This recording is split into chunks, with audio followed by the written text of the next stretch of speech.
Dear investor, Edelweiss Private Wealth Management is pleased to present you the latest issue of Investment Strategy Report for December 2020. Let's take a look at key highlights of November 2020.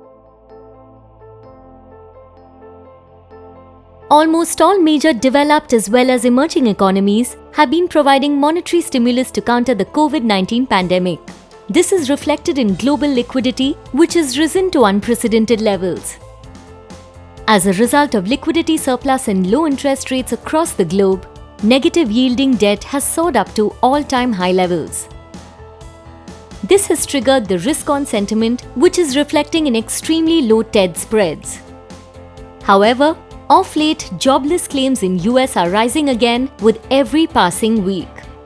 Economic activity indicators in Eurozone have started to move southwards, largely due to second wave of COVID-19.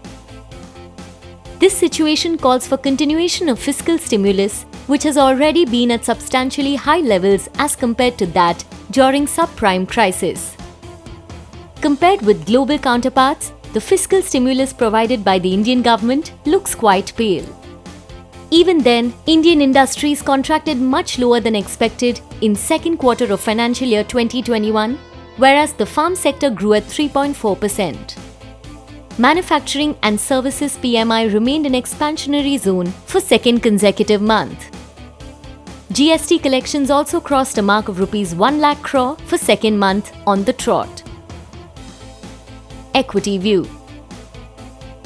The rally in Indian stock market remained unabated in the month of November. Indices across all market cap categories posted double-digit returns during the month.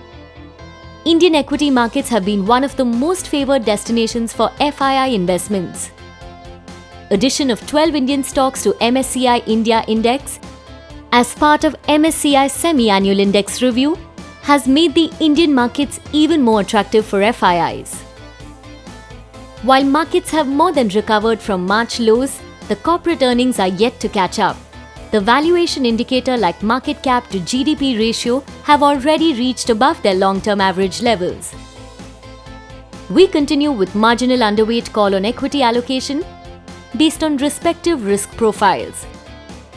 While markets have entered the uncharted territory, persistently weak economic policy response and lagging corporate earnings data suggest to be a little cautious in near term. However, favorable outlook for emerging markets equities and global risk-on sentiment indicate positivity from medium-term perspective.